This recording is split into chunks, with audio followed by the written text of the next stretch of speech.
Well, Rachel Notley is finally creating some jobs a mile away from the Alberta border in Saskatchewan, that is. Black Pearl Resources is building a second heavy oil project on Onion Lake Cree Nation land.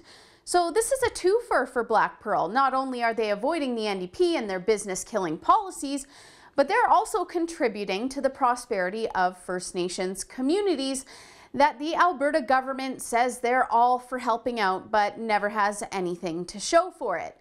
Anyways, as this article in the Financial Post penned by Claudia Cataneo outlines, the company will be able to produce at $10 US cheaper per barrel compared to if they built in Alberta. And they're not the only ones that have ditched Alberta for the time being and invested in Saskatchewan. Husky Energy recently sunk $1 billion into their heavy oil operations in the neighboring province as part of their low sustaining capital plan. And Crescent Point made it no secret that if the NDP weren't willing to play ball, that they would sink their money into Saskatchewan as well.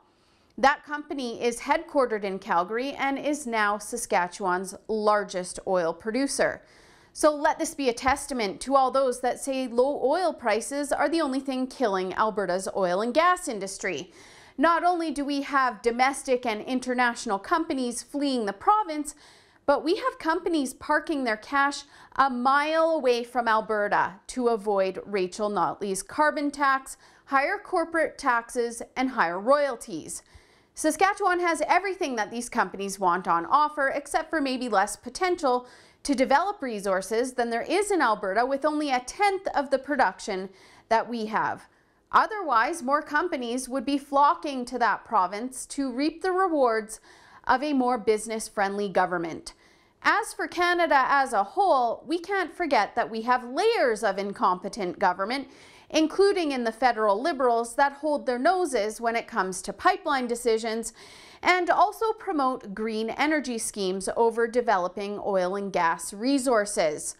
Bringing our resources on tap is a no-brainer, but the fallout from these unstable governments is also likely to start showing sometime soon, with the only progress in construction on pipelines slated to begin on the Trans Mountain in September.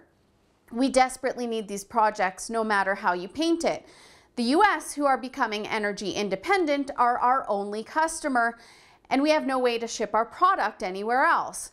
Between taxes and emissions policies built to punish the oil and gas industry, both Alberta and Canada are looking less and less attractive to these companies. So what does the CEO of Crescent Point, Scott Saxberg, have to say about that?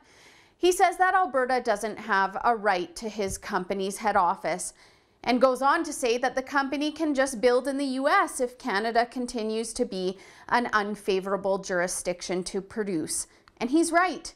These companies want to make a buck, and to suggest otherwise or that they're indebted to anyone would just be absurd.